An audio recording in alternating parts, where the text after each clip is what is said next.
Welcome to the SmartKeys podcast.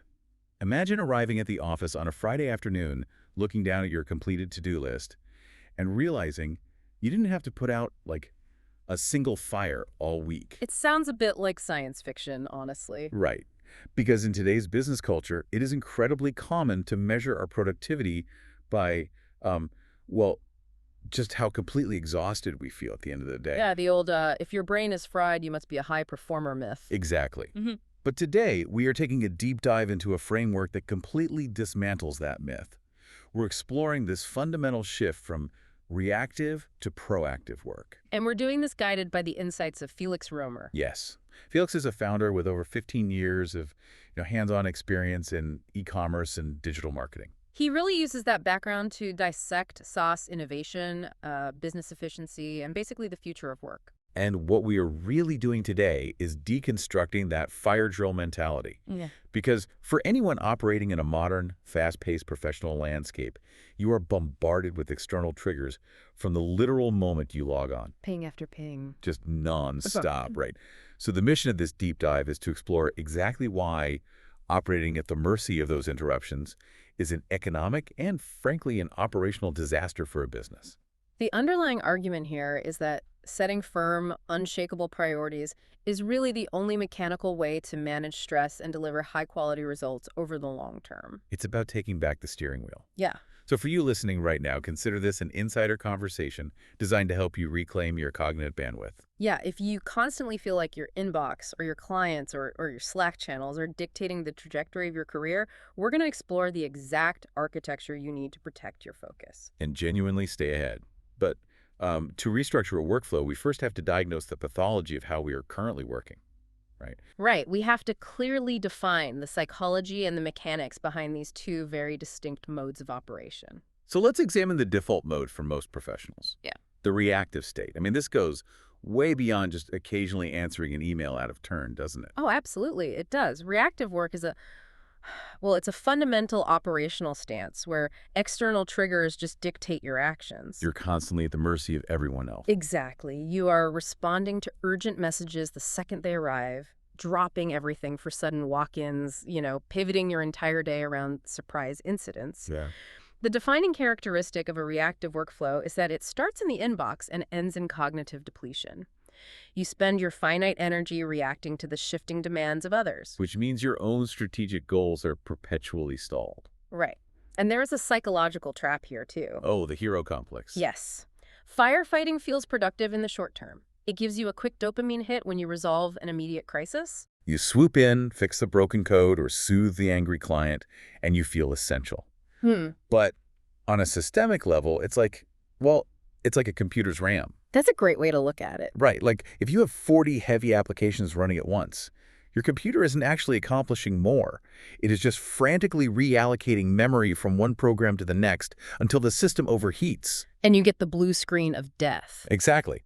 You aren't making strategic progress. You are just surviving the motherboard for another 60 seconds. That is a perfect mechanical analogy.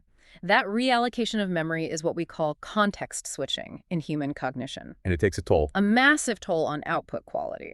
But in stark contrast, proactive work or planned work involves a completely different set of structural behaviors. Like what? Well, it means actively scheduling your most important tasks, or MITs. It means preparing your analytical briefings the afternoon before the meeting rather than scrambling 20 minutes before the Zoom call begins. Right. It is the practice of mapping out the necessary dependencies long before a decision is actually due. Okay, I have to push back on this premise right out of the gate. Okay, let's hear it. Because mapping out dependencies in a vacuum sounds idyllic. But in the real world of SaaS or e-commerce, isn't a massive amount of reactivity just a mandatory reality of the landscape? Like an AWS server crashes, a payment gateway goes down, a supplier misses a shipment. You can't just throw up a do not disturb sign and say, sorry, I'm doing proactive deep work right now. Reactivity is the job, isn't it? You are absolutely right that you cannot schedule an AWS outage. But that pushback actually highlights the exact mechanism of why proactive work is so vital. Really? How? The insight here isn't that proactive planning eliminates the chaos of the business world. It is that proactive planning contains and manages that chaos. I'm not sure I follow. If the server goes down, the server goes down. Right, but think about the difference in response. In a reactive organization, when the server goes down, nobody knows who to call, the documentation is outdated, and three different managers are frantically slacking each other, trying to figure out the protocol. So the crisis cascades. Exactly. But in a proactive organization, the emergency protocol was mapped out 3 months ago. The escalation contacts are clear. When the inevitable surprise hits, you aren't figuring out how to solve the problem, you are simply executing a pre-built plan. Oh, I see. Yeah, by doing your foundational work ahead of time, you significantly lower the operational risk. You have the actual bandwidth to fix the problem because your baseline operations are already secure. Okay, that makes a lot of sense.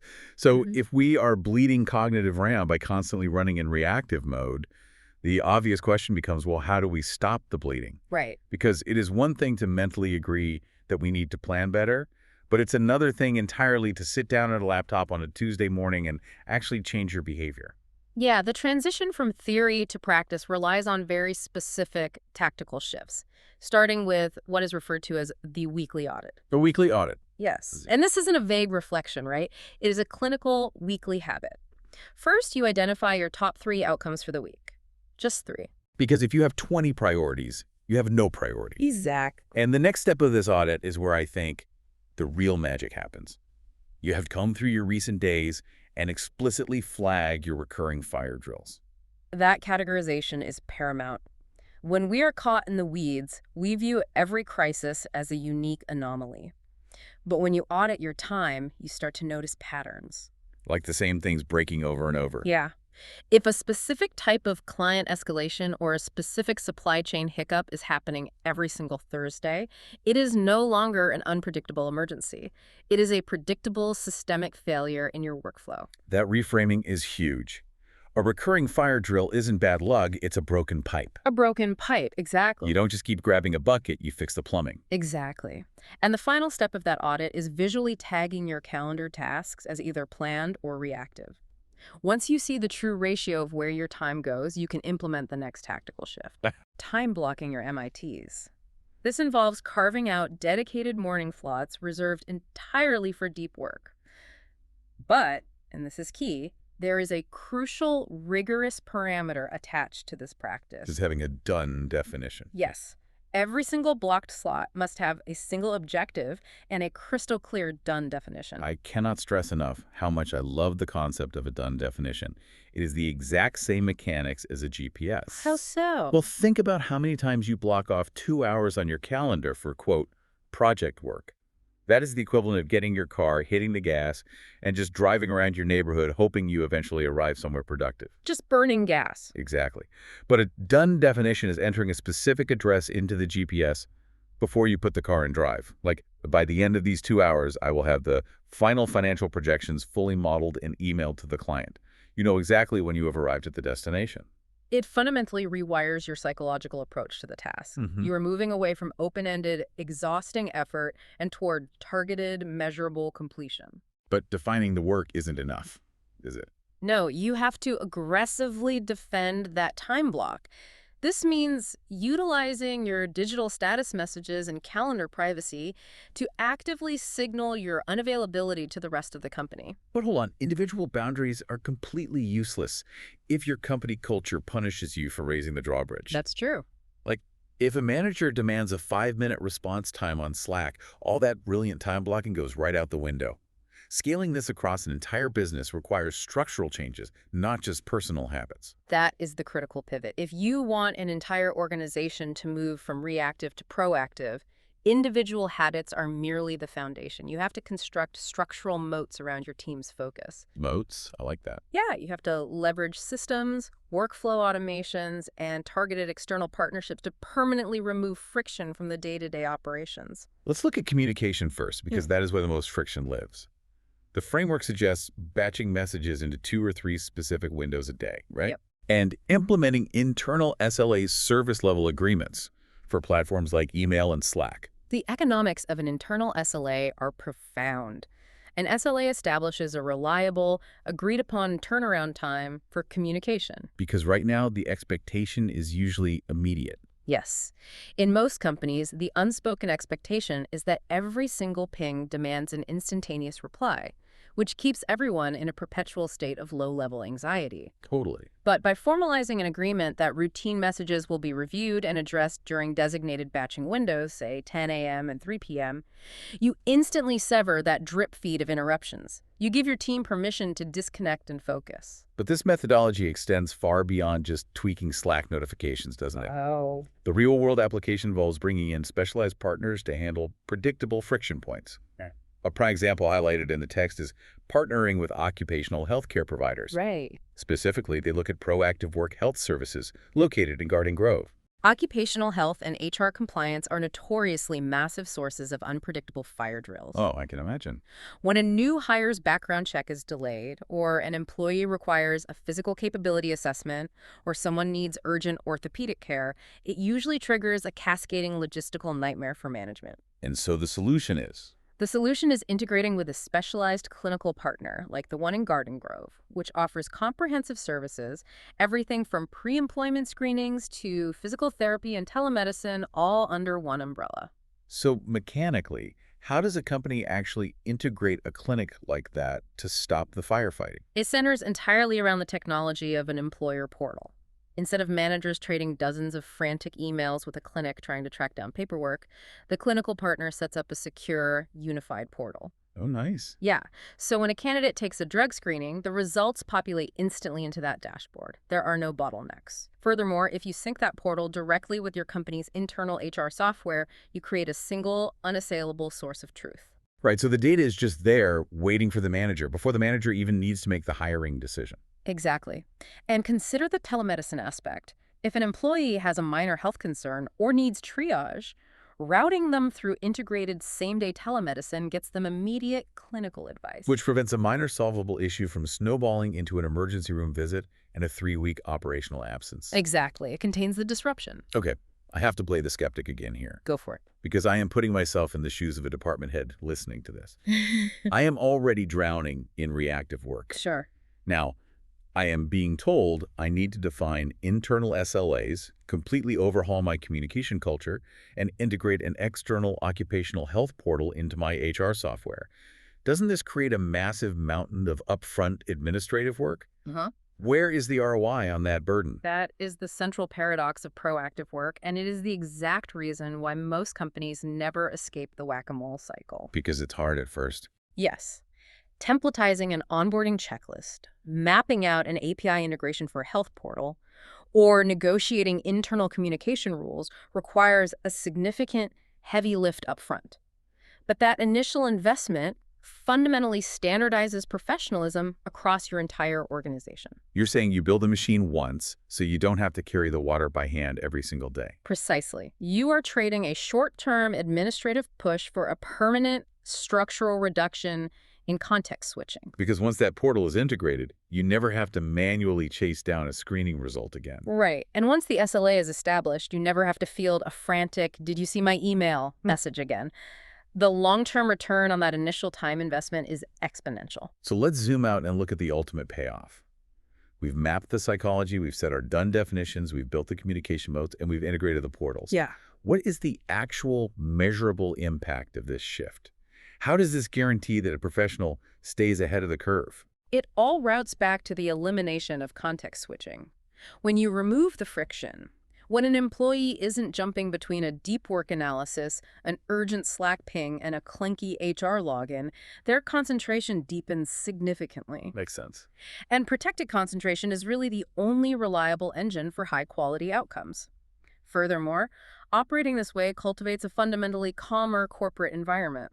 And when the environment is calm, the error rate drops. People aren't making careless mistakes because they aren't rushing. Exactly. In a calmer state, teamwork is more intentional. Miscommunications plummet because colleagues actually have the bandwidth to articulate their needs clearly, rather than firing off cryptic, panicked messages. But we want to sustain this calm environment. We have to know how to measure it, because what gets measured gets managed. That's very true. The framework makes a brilliant distinction here between leading indicators and lagging outcomes.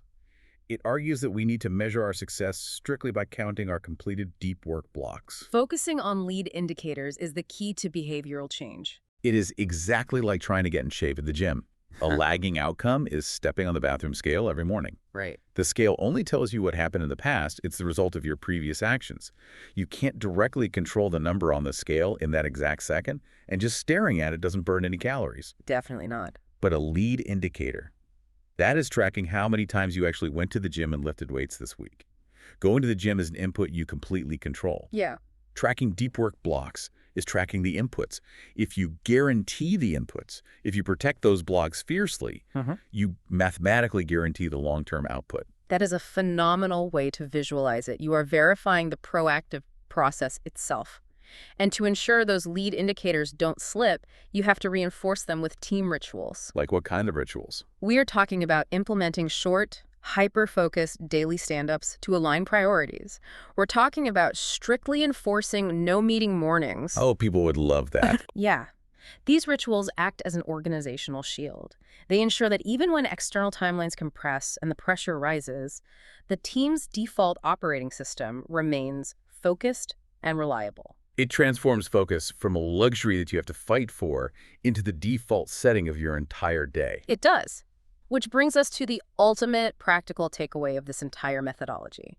The goal isn't to listen to this and immediately try to overhaul every single aspect of your corporate life by tomorrow morning. No, that would just create another massive fire drill. Exactly. So what is the absolute first step you listening can take this week? Take one single step.